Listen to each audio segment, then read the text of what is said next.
Bom dia, pessoal do nono ano. Olha, deixa eu começar a aula dando uma bronca. Muitos de vocês ainda não me enviaram as atividades propostas na aula passada. A aula passada eu propus que vocês fizessem algumas atividades. Nós fizemos umas, deixei outras para vocês fazerem e vocês ainda não me enviaram. Essas atividades não há como eu corrigi-las por aqui, porque elas são pessoais, tá? Só para quem não estiver recordando quais são essas atividades, são as atividades seguintes. São as atividades da página 24 e 25. Tá? São atividades simples, não são complexas. Me enviem as tarefas, porque isso conta como nota, vocês sabem disso. E hoje nós vamos falar da linguagem como descrição do mundo. Nós já falamos todas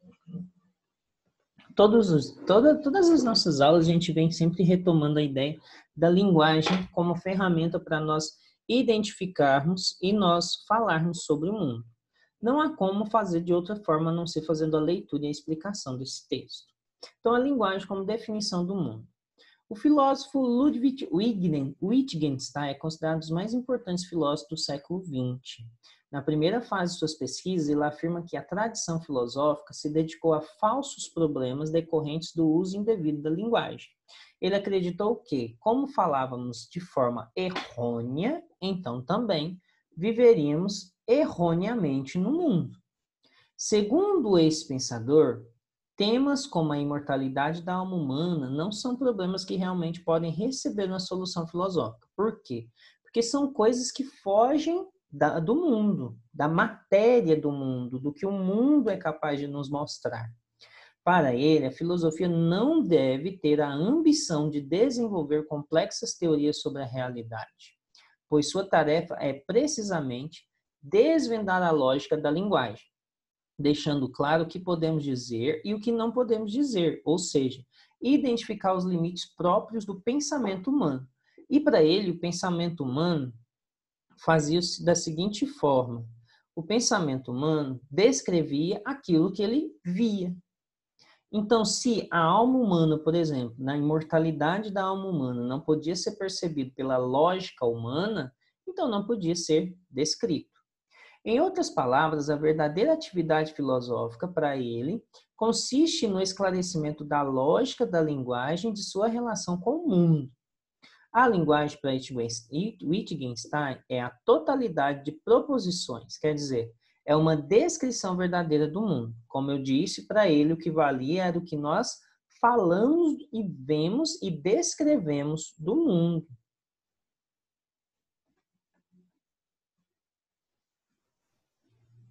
Resumidamente, podemos dizer que uma proposição é uma afirmação que pretende declarar algo sobre o mundo e que possui valor de verdade, exprimindo o pensamento pela escrita ou pela fala.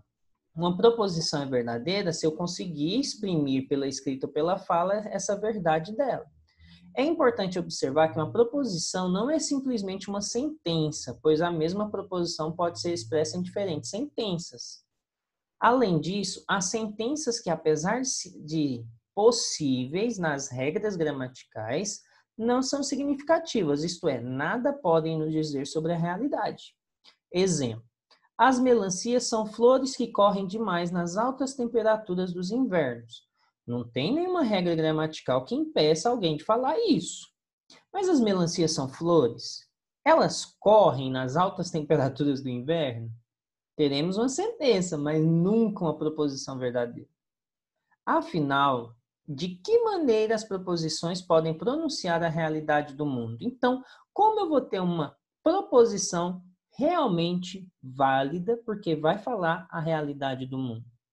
De acordo com o filósofo, o mundo e a linguagem têm uma estrutura comum. O mundo é composto de fatos, que são compostos de estados de coisas, que são compostos de objetos.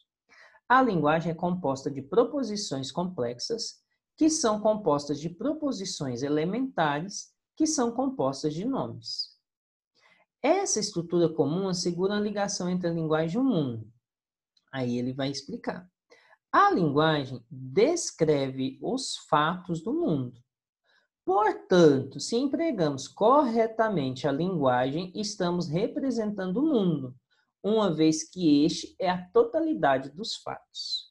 Uma vez, então, que eu expresso corretamente uma descrição plausível sobre o mundo, eu vou estar também representando o mundo através da linguagem. Uma vez que essa proposição, juntamente com a realidade, é a totalidade dos fatos.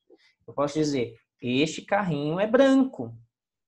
É uma proposição. É verdadeira? É, porque eu vejo ele branco. Então, eu explico uma realidade presente no mundo.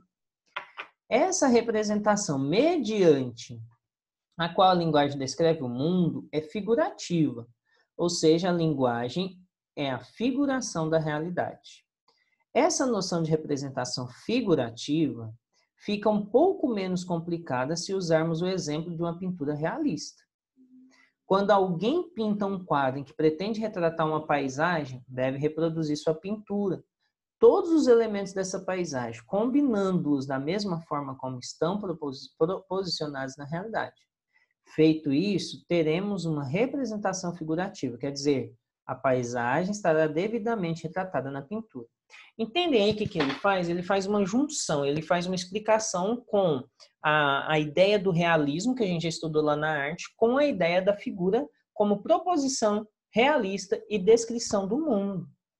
Algo semelhante à pintura realista e à linguagem acontece quando usamos proposições verdadeiras, pois as proposições verdadeiras elas vão expressar os fatos do mundo e somente sobre eles podemos dizer algo significativo. Assim, para o Wittgenstein, todas as proposições verdadeiras equivalem ao saber das ciências da natureza, física, química, biologia, pois somente elas descrevem rigorosamente os fatos do mundo. Desse modo, então, para o Wittgenstein, nada podemos dizer sobre ética, religião ou problemas da vida, uma vez que esses temas não são fatos concretos, mas tratam-se de valores. A gente não vê o valor andando pelo mundo. Então, se a gente não vê valores, não vê ética, não vê fé, não vê essas coisas andando pelo mundo, nós não podemos dizer que ele é realmente uma definição da proposição verdadeira da linguagem para Wittgenstein. Não é que ele vai desprezar a importância, ao contrário. Ele assegura que são temas muito relevantes para o ser humano. Só que, como não faz parte da realidade do mundo enquanto fato, a gente vai ser incapaz de explorar e validar proposições em relação a isso. Tá? Sobre aquilo que não se pode falar, deve-se calar. Olha só a frase dele. Então, se nós não temos nenhum fato real, né, que possa realmente provar eficazmente que não vai deixar dúvida, para Wittgenstein nós não devemos comentar. Então, fé, valores morais, éticas, para ele é perda de tempo tentar explicar. A gente deve viver, mas não precisa explicar. Vivemos porque é o correto se fazer. Ok? Então, aguardo as atividades de vocês e hoje nós falamos um pouquinho sobre o Wittgenstein. O que vocês vão fazer? Vocês vão me enviar um áudio explicando a seguinte pergunta. Você concorda, assim como Wittgenstein, que nós não conseguimos falar sobre verdadeiros valores morais e éticos? Comente.